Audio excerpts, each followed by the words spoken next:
Hey YouTubers, what's up? Thank you everyone that submitted questions for this week's Marvel Q&A. Lots of Marvel stuff going on right now. This is mostly going to focus on the Avengers trailer. There were a few really common questions that everyone had, so I'm going to start with those. Big stuff first. There were two women in the trailer that everyone was wondering about. As for the first one here, the best theory I've seen is that she's part of Black Panther's honor guard, and she's going to be part of a potential Wakanda plot. In the comics, Black Panther has a special group of female warriors that serve as like badass bodyguards.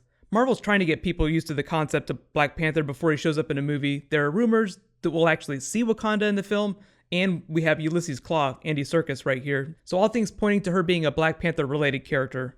In the vast, vast realm of speculation, she could also be Black Panther's sister. I think this is much less likely. There's a very slim chance. Her name is Shuri. In the comics, she takes the mantle of Black Panther whenever he goes into a coma. At some point really soon, I'll do a dedicated Black Panther video just for that character because he's really interesting. I haven't spent a lot of time talking about him yet. The really cool thing about Black Panther stories is they invoke a lot of mystical elements, which might lead to a Doctor Strange point of crossover. Not that I'm expecting him to be in the Black Panther film. Until we get confirmation, let's just say she's a character tied to the Black Panther mythos. Next mystery person in the trailer, this woman doing something behind Thor, looking like she's weaving a spell, while he's getting the crap shocked out of him.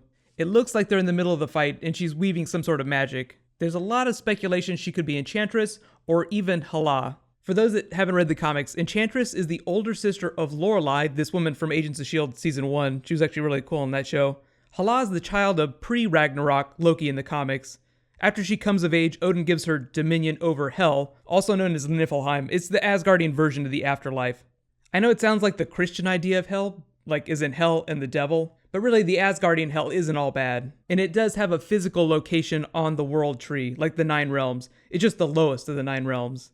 I'm not really sold on either one of these theories completely yet. It's possible that Thor could be imagining what's going on there. There's this big theory that Scarlet Witch is going to give them all visions, or nightmares, however you want to look at it. So parts of this movie could take place inside the character's head. So in this scene here, for instance, Thor could be witnessing his own personal version of the afterlife. It just feels like a very Joss Whedon thing to do, deal with what's going on inside the Avengers' heads. Add to that you have the Mind Gem in Loki's staff here, which is responsible for Scarlet Witch and Quicksilver's powers. So if Scarlet Witch's powers are based on the Mind Gem, then she has some sort of reality or mind-altering powers. All that's just speculation. I'm sure they're going to explain completely what her powers are by the third act of the movie, but I think they're going to be really important to the plot and the creation of the Vision, who largely remained absent from this trailer, which was kind of a bummer.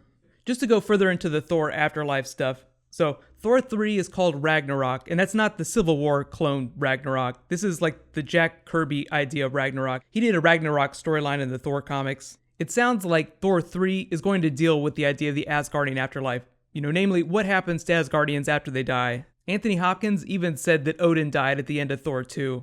We just didn't see it happen. Ragnarok in the mythological sense is about the cycle of death and rebirth, so supposedly that's going to be going on in the Marvel Universe in like a cosmic way. We really don't know how that's going to play out, so I don't want to speculate too much. But if Thor is going to die at some point in one of these movies, then he's going to have to visit the afterlife. So they'll have to introduce that idea. So it's possible that in Age of Ultron, they do that in like a flash forward sequence where he's imagining himself in the afterlife. The only evidence to support any of that is that Idris Elba spoiled a post-credit scene. I won't mention what it is, but I think most of you know what I'm talking about. It just involves two Asgardian characters. Just in general, think about Marvel using the movie to tease certain concepts like the afterlife, magic, things that it's going to be dealing with in a big way in future films. I feel like they do a really good job of setting things up years in advance. So even if this character isn't Hala or isn't Enchantress, I do think it's someone magic related, and I do think it's an Asgardian. So now that we got through the really big stuff, on to some more specific questions. Glauber asks, why are the Hulk's eyes red? Is he being mind controlled by Scarlet Witch? I do think that this is a very real possibility. I mean, if that's going to be going on with the other characters, like what did the Romanoff girl show you, then it's possible that she's the one that makes the Hulk freak out. There's a rumor that the Avengers have a battle with Quicksilver and Scarlet Witch in the early parts of the film, before they obviously turn good and start working with the Avengers. Then you have this shot here of them on the Quinjet, looking like they just got their asses handed to them. This could be after Scarlet Witch messes with all their heads and gives them crazy visions. Next question, Lakendi asks, is Tony Stark in the Hulkbuster? Because in the trailer you see a shot with him in the armor right after we saw the Hulkbuster. Yes, that is him in the Hulkbuster. There's a bigger shot here, I'll actually show it right here. As you can see here, his Jarvis heads up display is way wider. I know it's a little confusing, but he has his normal armor on, and then he jumps into the Hulkbuster as if it's like a shell. Next question, why does Black Widow look like she's about to receive surgery? So I think that's probably from a flashback. If the characters are getting visions from Scarlet Witch, then she could be revisiting when she got brainwashed and turned into an assassin. There was a run in the comics a little while ago that reimagined her backstory. She originally used to be a ballet dancer and then was brainwashed and turned into an assassin. There was actually a script for that movie that never got made, so it could be them incorporating some of those aspects. Next question, Kingdom Hearts asks, what do you think of the post that was put up by the Latino Review writer where he talks about the spoilers for Civil War, Thor 3, Infinity War, and Sony and Marvel in the Spider-Man deal, the MCU? So whenever it comes to stuff like that, I always try to take it with a grain of salt. Most of it is just speculation on how the Avengers get blown apart. So the Avengers, the roster will be different at the end of Age of Ultron. So a lot of the speculation is what is going to cause all these characters to go in different directions. Thor's going to be back in Asgard during Thor 3. Captain America and Iron Man are going to be at each other's throats in Civil War.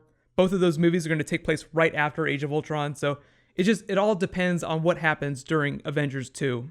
The Spider-Man stuff is even further off. So it's more than likely what's going to happen with Spider-Man is Sony will make another movie, but it'll end up being a co-production with Marvel. So Marvel will have some authorship, like they'll have some say in how the plot goes and what the script is and who the actors are.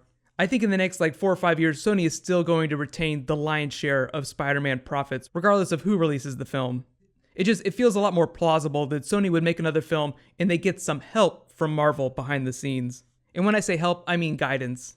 Super Six asks, so actually you had a really long question and a lot of good stuff in it. I'm actually going to focus mostly on what you said about Ultron creating the Vision. So you suggested everyone creates the thing that they fear. Ultron creates Vision. Well, what does that mean that he fears? So Ultron, I think, ultimately fears humans. Thus, he creates a near perfect human, which is what the Vision is. There's really too many questions about the specifics of how that ends up happening because it sounds like the Vision ends up getting repurposed by Tony Stark, even if he starts out being created by Ultron. It's just the interesting idea is that Ultron creates an android that's too perfect. So a lot of big stuff going to be happening in this movie. I know everyone's wondering, are there too many characters? Is there too much stuff going on? I'll say I trust Joss Whedon. I think he was able to handle it all, although he looks like he doesn't want to make another Marvel film for a long, long time, even though he will probably still retain a producer credit on future films.